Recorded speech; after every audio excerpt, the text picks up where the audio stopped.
Bueno, muy bien, muy bien. Estamos acá eh, como parte de las iniciativas del Festival de FICO. En unos minutos vamos a estar compartiendo esto en directo con otros grupos. Entonces, pues la idea es que vayan llegando y ahí vamos entonces compartiendo. Pues bienvenidos y bienvenidos, mis queridos y queridas ficcionautas.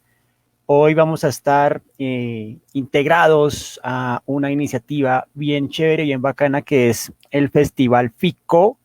Vamos a estar hablando un poco de esta temática que tiene que ver pues con narrativas desde el confinamiento. Vamos a dar un poquito de distopía. Vamos entonces también por aquí a lanzarnos al Instagram para ir, digamos, como alentando a la gente a llegar. Bueno, Eh, muy bien, pues aquí estamos. Básicamente aquí vamos llegando, vamos iniciando nuestra transmisión. Eh, igual, ¿no? Pico es, digamos, lo que es el Festival del Cómic Colombiano. Esto ya lleva 4 años. Es un proyecto bien particular, bien interesante, pues que trata de acoger y de reunir a la mayoría de personas. Hola, por aquí están el Chotinero, ¿cómo vamos? Dugneiro también, Halloween, Tatiana Gutiérrez se ha unido, César M. Cruz. Bueno, vamos ahí calentando motores un poco, vamos a esperar que llegue un poco la gente. Eh, ahí ya entonces vamos a ir avisando. Estamos en vivo para que entonces puedan verlo los demás, ¿no? Bueno, también está Jams Bogotá, está también Camilo Karma. Hola, muy buenas tardes. Bueno, esto es una transmisión sorpresa. Esto fue así como de ¡pah! Surprise, ¿no? Eh, perfecto. Uy, John Rhodes, saludos desde Bogotá. Hombre, muchas gracias. Metafisiculturista se ha unido. Uy, gran amigo de la casa. Muy bien. Estupendo. Bueno, la idea es, ¿no? Esperar un poquito que lleguen más personas. Bueno, este es un tema bien chévere, ¿no? Ricardo Casas también está por aquí en Instagram. Santiban César se ha unido también. Fabián Silva Sarta se ha unido. Bueno, vamos aquí convocando a las personas. Digamos que cuando acepté la invitación de FICO, pues primero me siento muy honrado, de verdad, pues Santiago y a todo el equipo, muchísimas gracias por esta invitación. La verdad, pues este es como el primer FICO que participaré. Entonces, chévere que estén, digamos, pues aquí con nosotros, ¿no? Bueno, Jams Bogotá, ¿cómo vamos? Hombre, vamos divinamente aquí engomado. También está Golmundo el Gris. Un saludo a Golmundo, ¿no? Perfecto. Eh, ¿De qué trata nuestro abordaje de hoy? Y pues más o menos con qué propuesta he venido a participar en este festival. Pues estamos en una coyuntura bien particular, una coyuntura que nos ha llevado un poco a repensarnos, a mirar, ¿no? Como qué ocurre pues en estos escenarios y sobre todo cómo desde el cómic uno podría plantear también una solución, ¿no? Digamos como que el cómic sirva más allá de un entretenimiento momentáneo, también como una manera de tratar de ver, ¿no? Cómo esto nos puede potenciar esta clase de escenarios. Entonces, mi charla de hoy se va a titular básicamente Narrativas desde el confinamiento. Vamos a tocar lo que es el tema de las distopías y otras visiones de un mundo no tan distante, es un mundo que ya está aquí a la mano, o sea, está saliendo nomás de la puerta está ese mundo. ¿Listo? Entonces, pues vamos a dar paso a nuestra presentación, como siempre, ya acostumbrado a nuestro público de charlas con Pixie. Y nada, eh, primero que todo, pues vamos a definir qué es esto de la distopía, porque de alguna manera, en bien empezó todo esto de la cuarentena. Claro, se nos viene el tema de la distopía, ¿qué es eso de la distopía? Y empiezan a pasar películas distópicas. Entonces, vamos a aclarar un poquito qué es esto de la distopía. Entonces, la distopía, digamos que básicamente se define como una representación imaginaria de una sociedad del futuro, cuyas características son indeseables. Se trata, por lo tanto, de lo opuesto a una utopía. Recordemos que utopos es como lugar ideal, distopos, lugar no ideal, ¿cierto? Mientras que una utopía es una sociedad ideal, en una distopía es una sociedad negativa. Dicho de otra manera, la utopía es un anhelo imposible de conseguir y la distopía una posibilidad cuya concreción se debería evitar, ¿cierto? Entonces ahí básicamente estamos en este escenario, ¿cierto? Entonces, pues básicamente vamos a mirar, digamos, como ese aspecto de la distopía. En primer uso del término distopía, aunque no ha sido en su equivalente en lengua inglesa, se atribuye a John Stuart Mill, un político, economista y filósofo inglés, en el marco de una intervención parlamentaria en la que ofreció un discurso en el año de 1868. Aunque esta palabra no haya aparecido en el diccionario de la Real Academia de la Lengua Española durante mucho tiempo, finalmente fue incluida por el escritor José María Merino, quien la describe como una representación de una sociedad del futuro cuya alienación moral puede explicarse a partir de sus rasgos negativos, ¿cierto? Bueno, muy bien, por aquí también nos acompaña Fico Bogotá, saludos a Fico Bogotá. Y bueno, como estamos hablando de distopías, entonces quiero empezar por algo bien interesante y quiero mencionar pues a un par de escritores que admiro mucho, me encanta, digamos, lo que producen y son los hermanos Arkady y Boris Strugatsky. Son escritores de ciencia ficción que de cierta forma produjeron grandes clásicos durante todo el periodo digamos, de lo que fue esta dictadura, ¿no? De todo este marco de stalinismo, Khrushchev y todo este cuento, ¿cierto? Como de un socialismo muy marcado en Rusia. Ellos logran ver en la ficción una manera de tratar de no solo cuestionar, sino también reflexionar sobre lo que estaba pasando en ese escenario, un escenario bastante hostil para ellos. Y en ese escenario producen grandes obras, entre ellas, digamos, quiero citar dos, una que se llama Qué difícil es ser Dios. Esta obra me parece maravillosa, inclusive tiene una adaptación fílmica. La novela en sí, digamos que el argumento versa sobre un personaje que es enviado a un planeta que todavía está en el medioevo. Y pues de cierta manera él viene de un planeta donde ya ha pasado esa etapa, ya lo han superado, están como en otro punto, ¿cierto? Y le toca pues básicamente ver como un testigo todo lo que pasa en ese mundo medieval y él tiene la solución para hacerlo, pero está impotente, no puede hacer nada porque donde lo haga pues desestabiliza todo lo que es esa construcción social de ese planeta.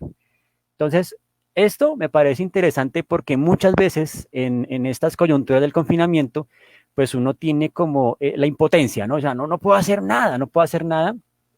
Es decir, uno como que tiene las respuestas, pero como que no puede hacer nada porque a veces esa pared, ¿no? Esa membrana puede romperse y pues alterar el equilibrio, ¿no? Y por otro lado, pues otra gran novela que también ha tenido adaptación fílmica, que es la novela Stalker, que originalmente se llama Picnic extraterrestre. Inclusive el término Stalker, ustedes o digamos la mayoría lo conocen más es por esta acción, ¿no? O digamos como ejercicio, ¿cierto? De revisar a otra persona, el stalkeo. Pero realmente la construcción de la palabra stalker deriva de un texto de Rudyard Kipling, el autor de El libro de la selva, en una novela que se llama Stalky y compañía. Stalky básicamente es como un personaje bastante sarcástico, es como el que hace bullying en un colegio, un internado masculino, y a partir de ahí, ¿no? Como que este término comienza a sonar mucho en la cabeza de los hermanos Strugatsky y básicamente lo ponen, claro, por aquí Fico Bogotá me dice, Stalker, ¿eso no hay un juego? Claro, el juego es posterior, pero digamos que la base del término de Stalker viene de esta novela, que es de 1973, si mal no estoy. Entonces ya tiene tiempito. Y hay una adaptación fílmica que es del año 79, que la hace, digamos, Tarkovsky, si mal no estoy, ¿no? Andrei Tarkovsky, gran cineasta. Listo. ¿De qué trata esta novela? Pues lo primero es que ellos plantean una hipótesis donde los extraterrestres en algún momento bajaron a la Tierra, repararon sus naves, hicieron una fogata, tocaron canciones y a la mañana siguiente se fueron. Pero cuando se fueron, pues dejaron su basurita. esa basurita se convirtió en objetos fetiches de valor, en especial unas esferas que ayudan a cumplir deseos. Entonces, el stalker es como esta persona que entra furtivamente a esas áreas protegidas que se llaman las zonas y logra extraer estos tesoros para revenderlos en el mercado negro. O sea, se crea como un modelo económico muy particular a partir de este escenario. Y la novela se escrita como en dos tonos. Uno como un funcionario de una entidad investigativa. Uy, por aquí nos acompaña también Niña Tigre Sainz. ¿Cómo estamos? Por aquí también está Puyuhiro. Bueno, seguimos por acá, entonces, ¿no? El Stalker. Y pues ahí básicamente son como las áreas protegidas, como las zonas. Y fíjense que en este cuento, digamos como cuarentenístico, en este escenario, digamos que se establecen alertas por zonas, ¿no? Alerta naranja, alerta amarilla. Y eso hace que uno como que al salir se sienta un poco como un stalker, ¿no? Como tratando de entrar furtivamente en esas zonas pues, para encontrar algo en especial, ¿no? Digamos como en este caso, pues ir por la supervivencia, ¿no? El mercado, etcétera, una mercancía, una cosa así. Pero bueno, esos son como escenarios que se van planteando acá. Ahí están algunas imágenes de lo que es en sí la película de Stalker de Tarkovsky del 79. La película cambia un poco porque nos cuenta más de un personaje que se llama El Guía y que va a llevar a un profesor y a un escritor a un lugar donde se cumplen sus deseos, ¿no? Básicamente un cuarto mágico. Esa es la premisa. Obviamente el guía les dice, por favor, síganme atentamente, no dejen que la zona los distraiga porque ella cambia constantemente, todos los días cambia la zona, no sabemos cómo va a reconfigurar el paisaje, entonces atentos y sigan mi pista, ¿no? Y bueno, es un paisaje, digamos, muy distópico, muy apocalíptico, unas coloraciones de una gama muy hacia grises, ¿no? Un paisaje muy industrial. Y claro, se nos empiezan a montar estos escenarios y ya uno empieza, pues, inclusive 79, ¿no? Uno dice como, uy, no, estamos en el 79, no, eso no va a pasar, eso no va a pasar, eso es pura ciencia ficción. Pero resulta que cada vez más, pues, estamos viendo que esto es tangible, ¿no? Y claramente, pues, hay que citar otro gran referente dentro de este género distópico, ¿no? Inclusive a esto se le llama también el diesel punk, porque tiene que ver mucho con el combustible, la gasolina, y es Mad Max, creación de George Miller, ¿no? Recordemos que George Miller fue inicialmente pues asistente de enfermero en un hospital y pues sabía mucho de heridas, ¿no? Sabía mucho de este tipo de accidentes y de algún modo pues ahorra su dinerito y se hace su propia película, Mad Max 1, en donde obviamente los accidentes son bastante realistas, ¿no? Entonces eso digamos que fue la preocupación inicial de Miller, pero de fondo pues tenemos a Max Rokatansky, un policía de camino que tiene a su esposa y a su hijo, son lo que más ama en la vida, pero obviamente el destino se los arrebata, pero y luego se convierte en Mad Max, ¿no? Básicamente se vuelve como en este guerrero de la carretera. La segunda película, que es la que estamos mirando acá en la presentación de Facebook, pues básicamente es una película que ya entra en ese tono distópico, donde habla, por ejemplo, de el colapso financiero, el colapso de la, digamos, como el modelo económico, social, el auge de la gasolina como moneda de cambio, ¿cierto? Entonces, en ese entorno, pues Max simplemente entra como ese mecanismo que nos ayuda a ver, ¿cierto? Pues qué ocurre en este mundo distópico, cómo son los trueques, cómo es la sociedad misma, qué ocurre ahí con los comportamientos, ¿no? Bueno, ahí está inclusive los créditos iniciales de la película que pues van haciendo esos montajes, ¿no? Como de guerras y la economía y todo el rollo, ¿no? Y estos son básicamente paneos de lo que uno ve a diario, digamos, en la noticia, ¿no? Digamos, pues, cómo los medios alimentan todo esto, ¿cierto?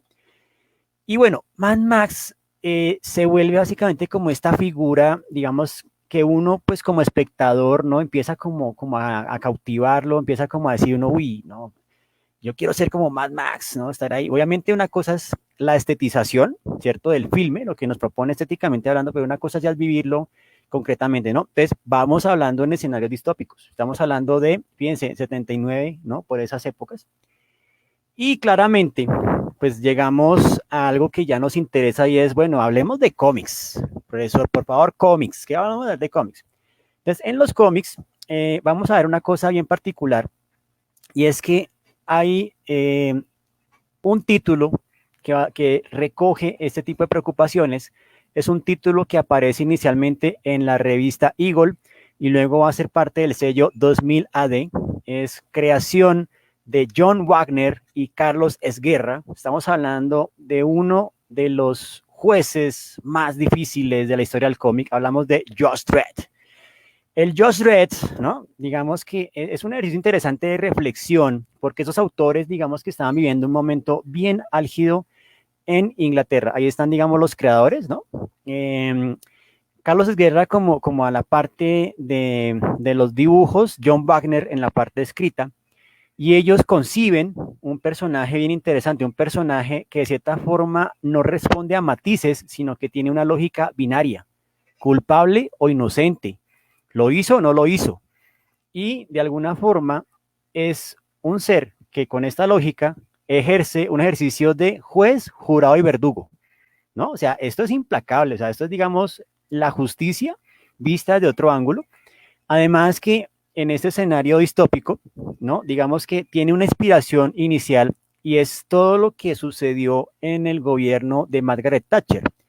Recordemos que Margaret Thatcher viene a cambiar un poco toda esta lógica del Estado proteccionista, el Estado, digamos, como patriarcal, ese Estado que le brinda ayudas a la gente, pues después de la Segunda Guerra Mundial, dicen, no, tranquilo, yo como gobierno te acojo, te voy a brindar mis ayudas porque obviamente pasamos una época muy difícil. Entonces pasas como este gobierno proteccionista a un gobierno y a un modelo que de cierta forma todavía sigue hoy vigente, que es el modelo neoliberal, ¿no? Que básicamente ya avala el tema de la empresa privada, empieza a decir pues que ya las personas no tienen por qué ser sostenidas por el Estado, sino que básicamente cada quien tiene que proveerse lo suyo. Y esto pues obviamente crea tensiones sociales impresionantes, inclusive ella empieza a acabar pues con los sindicatos mineros, y Carlos Esguerra y John Wagner no son ajenos a esto y dicen, no, tenemos que hacer algo.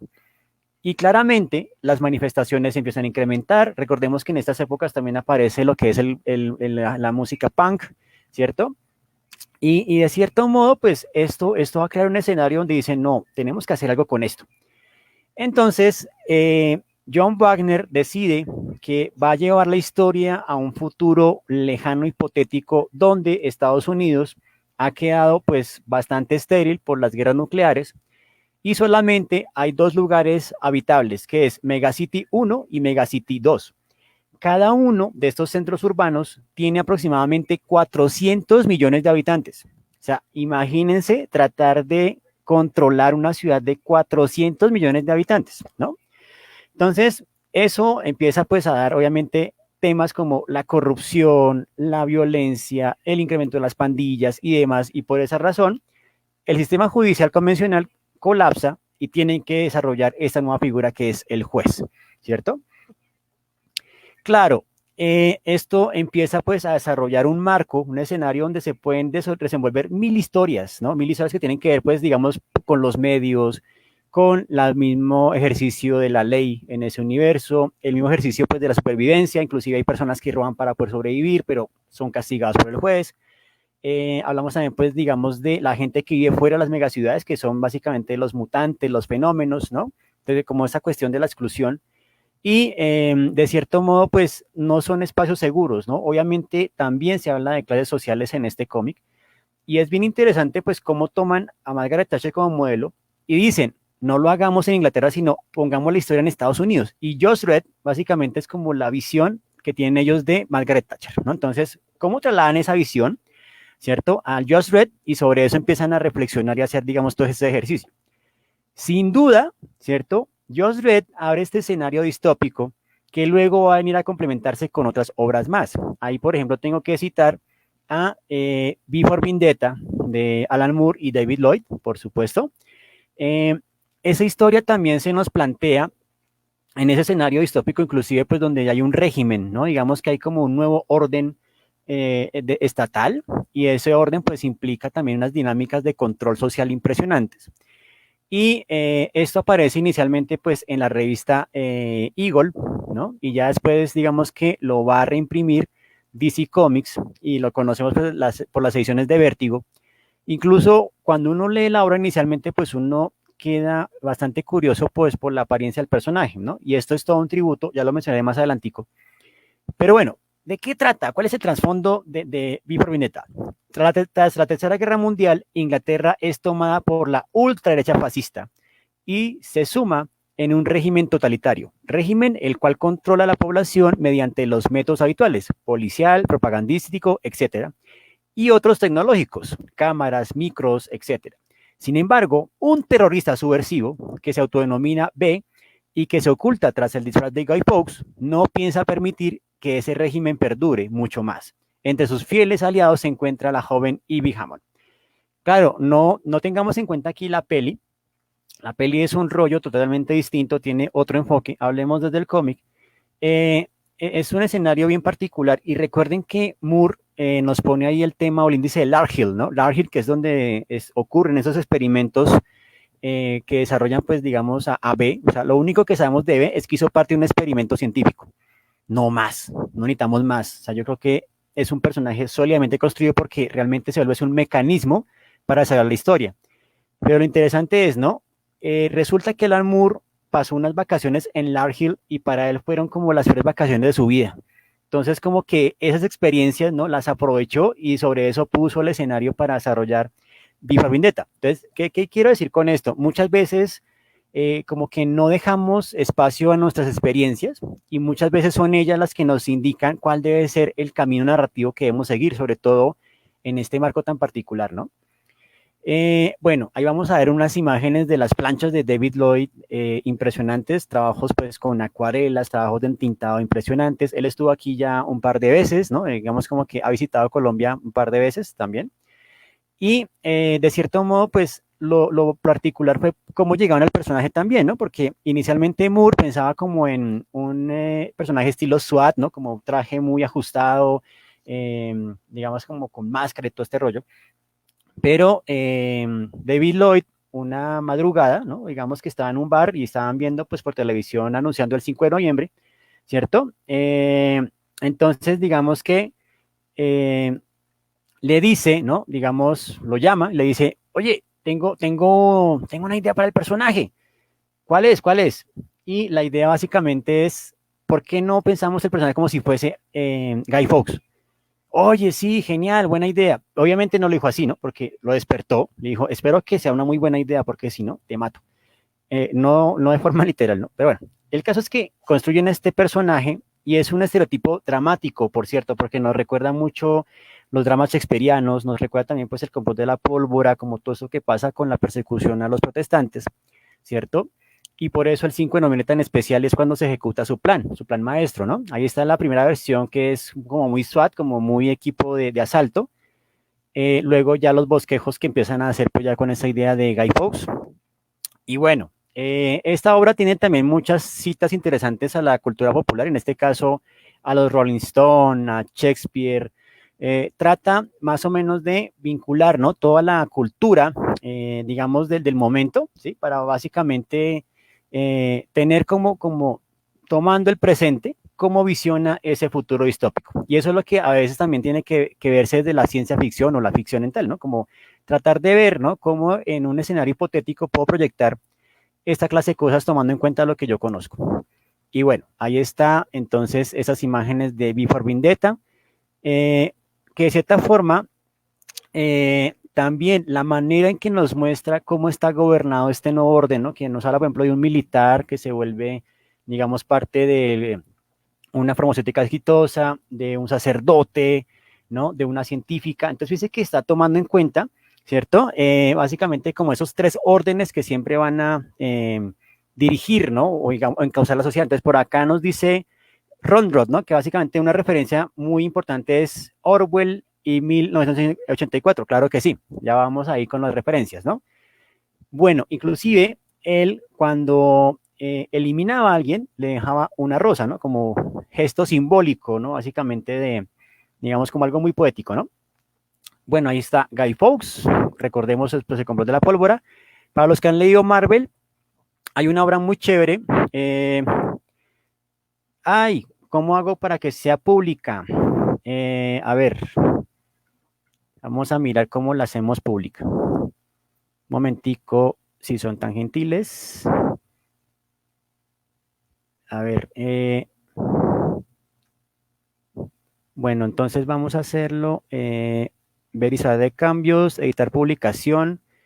Ve cómo le hago acá, queridos Pico. No sé cómo hacerlo público. A ver, ¿cómo lo hacemos público? A ver, configuración, reproducción. Ah,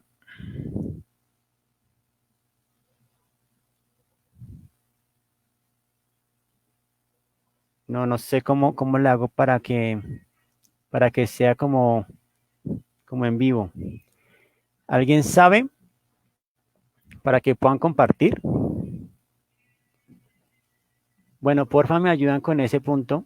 A ver,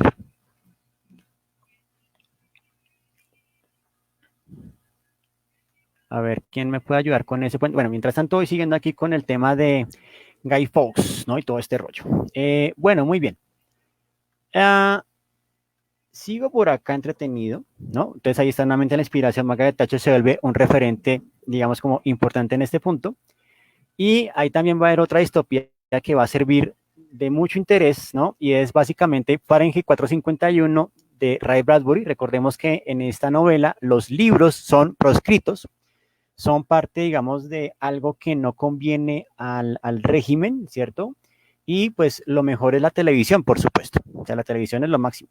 Los libros, no porque lo pueden pensar a uno y lo entristecen, ¿no? Y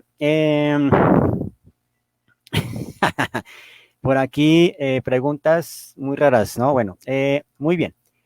Ahí está también George Orwell de 1984, esta distopía particular, ¿no? Que de cierta forma, digamos, nos plantea pues la mirada de Winston Smith, parte que trabaja en el Ministerio de Información, y cómo en este empleo, pues él se da cuenta un poco de cómo funcionan las cosas y básicamente ya está como hastiado un poco de este régimen, ¿cierto? De este tipo de cosas y él quiere, digamos, como buscar una salida. Siempre hay alguien que está buscando una salida. A ver. Ah, bueno, entonces vamos a mirar por acá. Gracias, niña tigre. Vamos a ver cómo lo volvemos. Entonces, dice, en opciones de privacidad. Bueno, entonces vamos a ir al video. Por aquí saludo a Carlos Ortega, Julián Espitia, Rubén Martínez, Rubén Andrés Martínez, Rudy Cifuentes, Diego Guío, Carlos Ortega, como siempre, Raúl Vega, Daniel Mauricio Grey, Rudy Cifuentes. No, bien, bien. Entonces acá me dice, ok, la publicidad, listo. Entonces ya vamos a la publicación. Qué pena con ustedes este pequeño retrasito, pero ya vamos, ¿no? Entonces, voy aquí a la publicación. Me dice ver visual de cambios, editar publicación, ocultar. No, no, queremos es, creo que editar, ¿no? Editar publicación. Y a ver, vamos a mirar. Vamos a mirar cómo le ponemos a esto.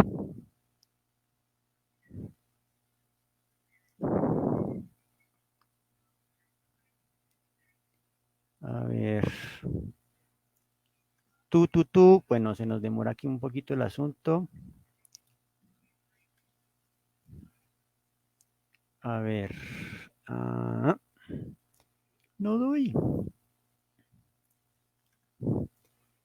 Bueno, permítame un segundito, aquí ya soluciono esto. Pero bueno, mientras tanto, pues sigamos hablando de Orwell, ¿no? Orwell, digamos que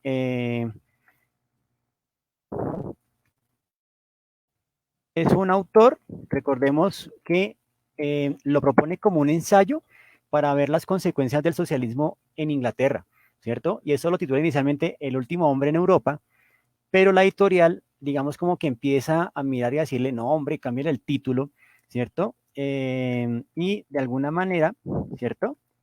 Digamos que, de cierto modo, por ejemplo, ok, aquí estoy viendo. Entonces, él empieza a negociar, ¿no? Y pues llega a una conclusión y es, ¿por qué no le ponemos 1984? Y lo promocionamos como una historia de ciencia ficción, pero Orwell nunca estuvo de acuerdo con eso.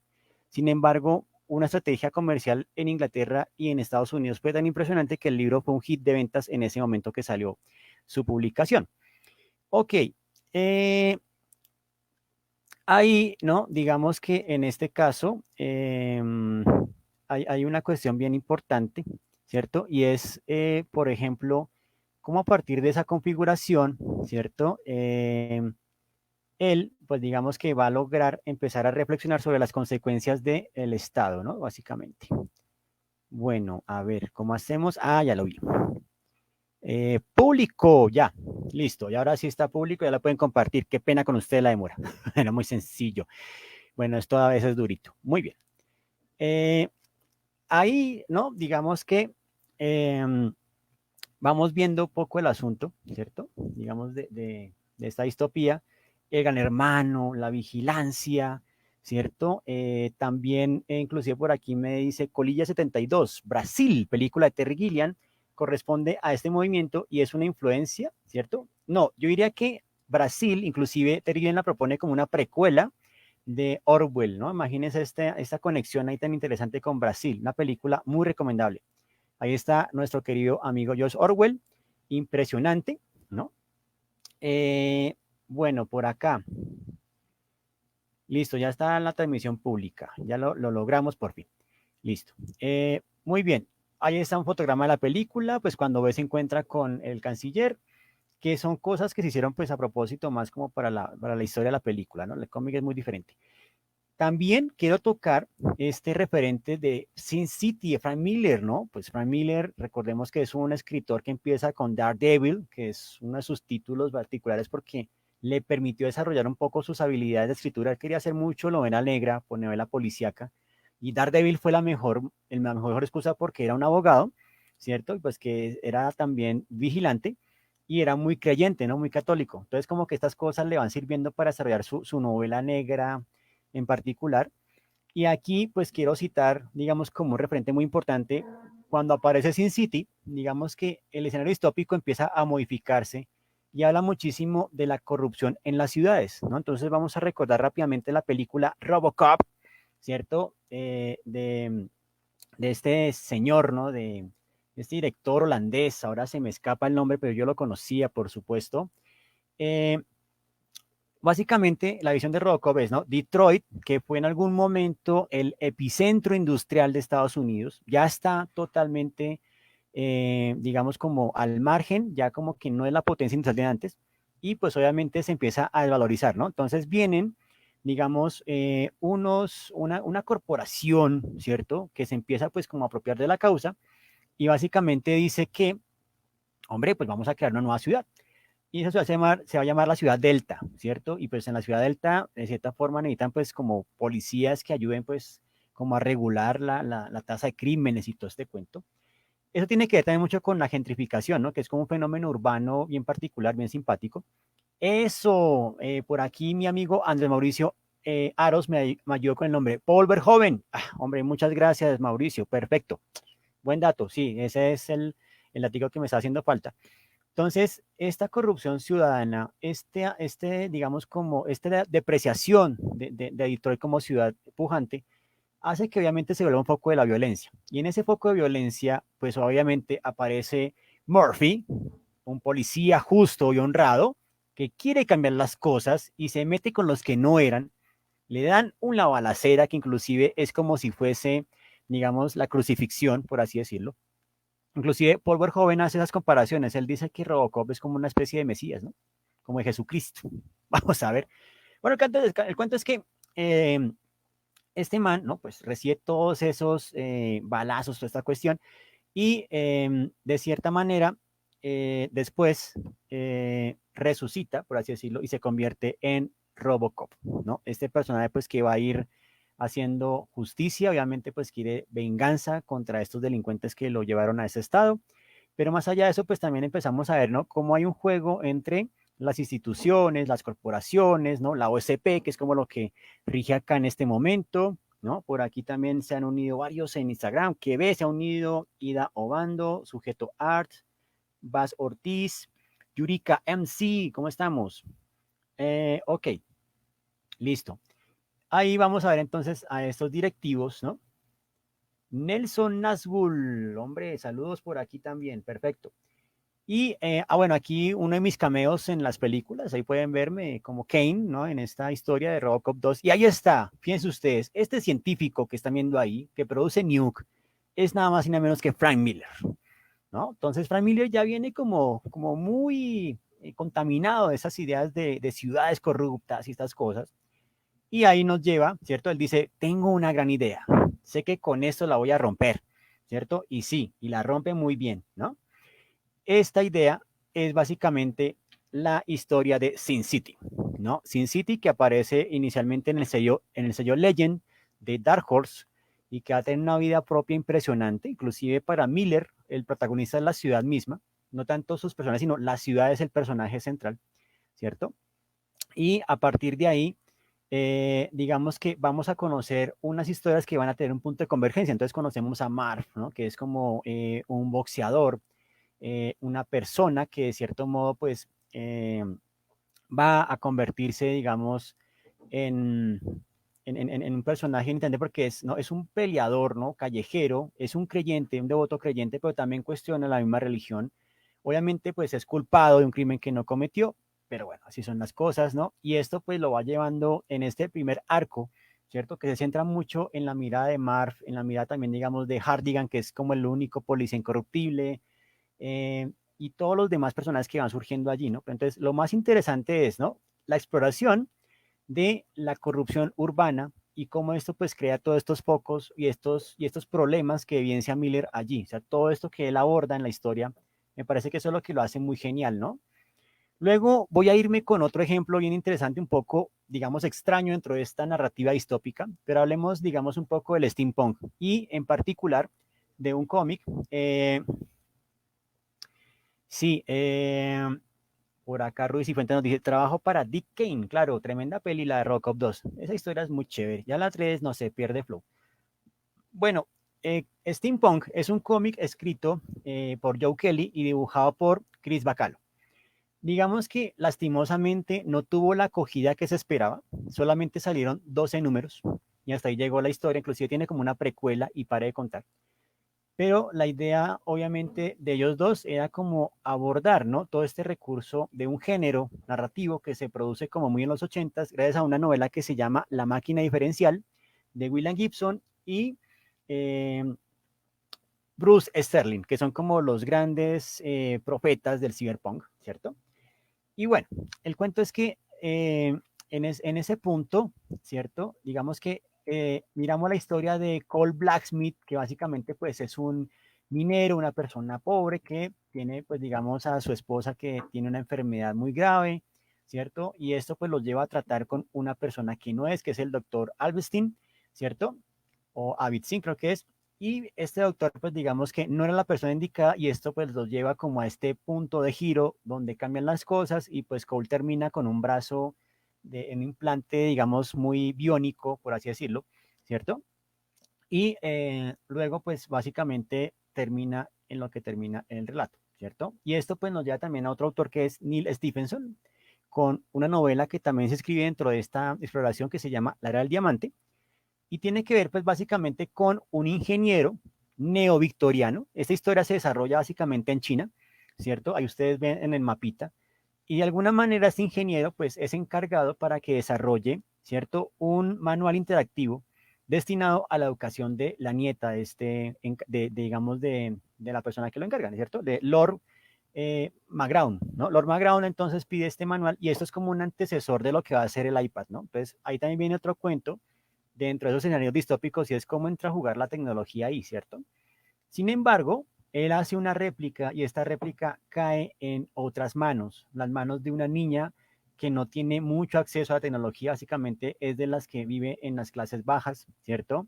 Y esto pues empieza a crear pues unas tensiones porque el ingeniero quiere recuperar ese duplicado para poderle entregarlo a su hija, obviamente.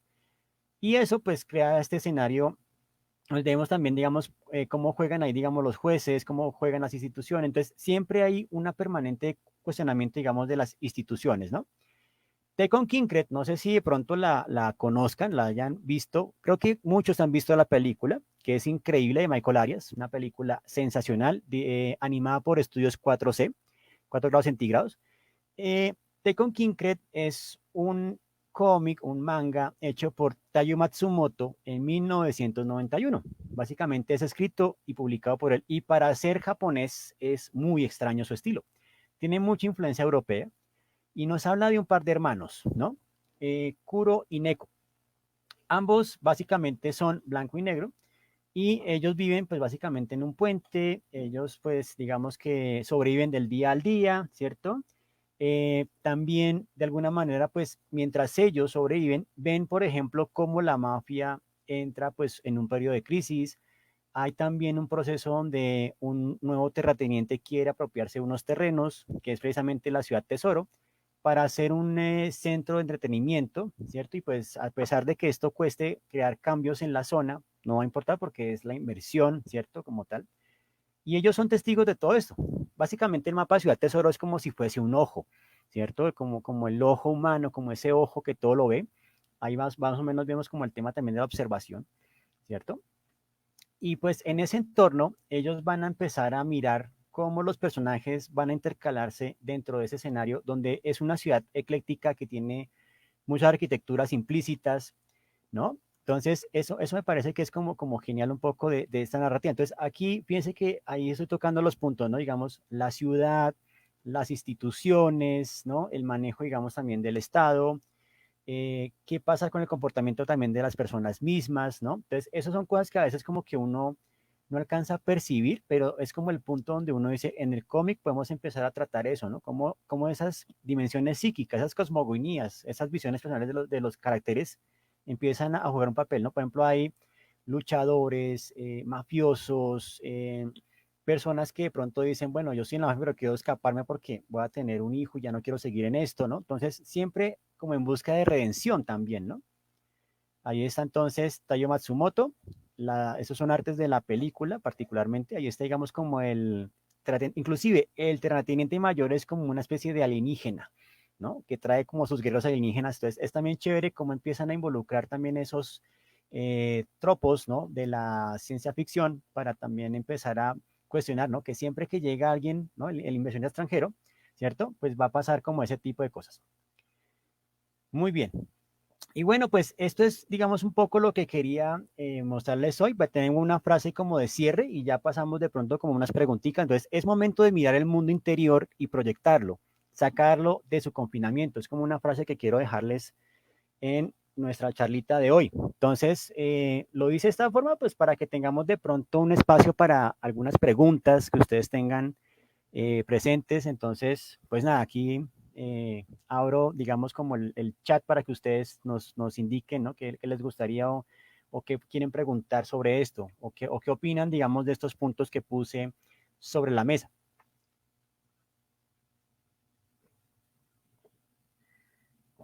Adelante, público. Esto es todo suyo.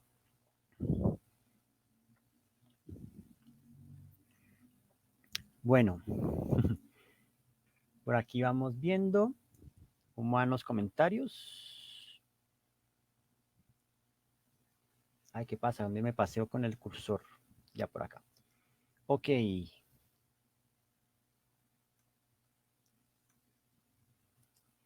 Listo, vamos entonces. Ya hemos saludado a algunos de ustedes, a Rubí Cifuentes, a Andrés Mauricio Álvaro, Aros Alvarado, bienvenido. Rubí Cifuentes, ¿algún autor colombiano? Claro que sí. Les puedo dar inicialmente a uno que es Luis Noriega. Luis Noriega, digamos en términos de literatura de ciencia ficción, ¿no? Él tiene un libro que se llama Jiménez, ¿no? Eh, y de Jiménez, pues digamos que, voy a mirar desde ese punto de vista, ¿no? Jiménez básicamente tiene que ver con una Bogotá que pues ha sido arrasada por una hecatombe nuclear y la gente vive pues en un domo en las profundidades. La cuestión es que cuando termina, ¿cierto? Digamos un cierto periodo de vida, ¿cierto? Eh, bueno, por acá también, ¿no? Entonces vamos a responder esta inicialmente y luego respondo unas por acá con Drondrot y con Quevé, ¿no? Bueno, entonces, eso en el caso, digamos, de Jiménez, ¿no? Entonces, la gente tiene un plazo de vivir 42 años. Cuando cumpla esa edad, tienen que cremarse para darle espacio a otra persona. Y un poco el personaje principal es ese mensajero que lleva el mensaje para decir a la persona, tiene que morir hoy, o sea, tiene que cremarse porque tiene que dar espacio a otra persona. Entonces es como ese oficio engorroso que le ponen a la persona para hacerlo, ¿no? Eh, por acá, Rubén Andrés me dice, Brave New World de Huxley puede ser considerado distopía. Totalmente, Rubén. Digamos que como que está en esa línea de las distopías. De hecho, Mundo Feliz es considerado como ese punto de encuentro entre la tecnología, la ciencia y el control social, ¿no? Entonces hay unas cosas bien interesantes, ¿no? Eh, sí, muy bien. Por acá, ¿qué opinión tengo de Battle Angel Alita? Uy, la verdad, digamos que es bien interesante un poco lo que se hace allí, ¿no? Porque ahí, por ejemplo, se plantean ciudades o escenarios hipotéticos, pero realmente son escenarios... eh, sí, sí, sí, eso podría ser distópico, señor J. Y bueno, entonces el asunto es que mmm, Battle Alita nos propone como el tema de la ciudad en la superficie y la ciudad que está, digamos, en el terreno, ¿no? Que está como en tierra, que está en suelo firme. Entonces ahí se pone como el tema de las estratos sociales, ¿no? Se pone como el tema de quiénes tienen el privilegio y quiénes no lo tienen, ¿cierto? Entonces, eso me parece que puede ser a mí mi opinión de Battle Angel Alita, ¿cierto? Ahí básicamente vamos a ver esto, ¿no? Sí,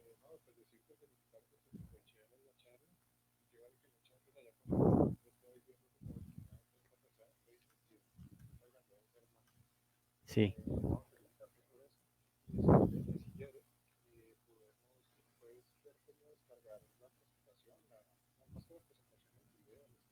Ujú. Listo. Ok, listos. Entonces, por acá me pregunta nuestro querido que don John Jairo, voy a tener eso en cuenta. Una distopía es ver a un Boris gordito. Puede ser, eso es muy distópico, es algo que no queremos, por supuesto. Eh, por acá me dicen, ¿no? Profe, me gustaría conocer autores colombianos que de pronto traten el cyberpunk. Digamos que en cierto sentido, ¿no? Un poco, ¿no? Ah, sí, sí, sí. Digamos, bueno, en términos colombianos de lo que tiene que ver con el cyberpunk, eh, podríamos ver que han tocado como ciertos nodos, ¿no? Digamos, no es como ese entorno altamente tecnológico, tal vez como lo hablábamos en Yggdrasil de Jorge Baradit, pero siento que, por ejemplo, novelas como El gusano, que estuvimos hablando ayer de ella, o otras novelas, por ejemplo, como Barranquilla 2132, me parece que también como que cumplen con esas premisas un poco del entorno tecnológico. Esta es de no me acuerdo el autor, pero Barranquilla 2132 también puede ser un referente un poco como de ese cyberpunk como proto genial, ¿no? Eh, bueno, por acá, John Jairo me dice que una de las obras que también le parece como un buen tono distópico es Un mundo interior de Robert Silverberg. Sí, señor, coincido totalmente. Juan Gaona, bienvenido, Juan. Transmetropolitan, sí, claro, Transmetropolitan es muy distópico, una de las obras grandes de Warren Ellis, por supuesto. Genial, ¿no? Digamos, esta obra. Y sí, ahí lo tenemos en cola para un charlas con Fixi más adelante. Ahí tenemos como publicidad política pagada, o no pagada, bueno, perfecto. Sí, bueno, pues muchísimas gracias a todo el equipo de FICO, a Santiago por la invitación, a todos los que hacen posible todo esto, a todos los participantes también pues les deseo muchísima suerte, también pues que sigan adelante con sus proyectos y prontamente entonces esto estará disponible en su canal, digamos, de FICO también. Después les daré, digamos, como el vínculo para que lo puedan compartir, lo puedan subir, ¿no? Entonces, muchísimas gracias de nuevo a todo el equipo. Espero que les haya gustado este contenido que armé para ustedes, ¿no? Pues quería hacerlo como muy dinámico, muy ágil, ¿no? Y pues fíjense, ¿no? En un ratico, cómo lo logramos aquí, ¿no? Por aquí un saludo cordial también para Carlos Alfonso Aparicio, un saludo, gracias por estar viéndonos ahí presentes, ¿no? Y bueno, pues nada, digamos, bien, después vamos a tenerlo esto en nuestro canal de YouTube, ya les avisaré prontamente. Y por lo pronto, pues me despido muy cordialmente de todos y todas los que nos estuvieron viendo en este momento. Muchísimas gracias por estar conectadísimos. Por aquí a Mariana Ugaritza. Saludos, Mariana. Gracias por estar ahí pendiente. Y bueno, eso fue todo por hoy. Básicamente, pues muchas gracias, cordialmente agradecido, o sea, muy, muy agradecido, la verdad, no que pues la dicha de poder compartir esto con todos ustedes. Y nada, pues básicamente apoyar el cómic y ver cómo esto nos puede dar luces para esas nuevas narrativas que van a surgir a partir de esta coyuntura. Muchísimas gracias y nos veremos. Larga vida y prosperidad para todos, ¿no? Que estén muy bien. Un abrazo.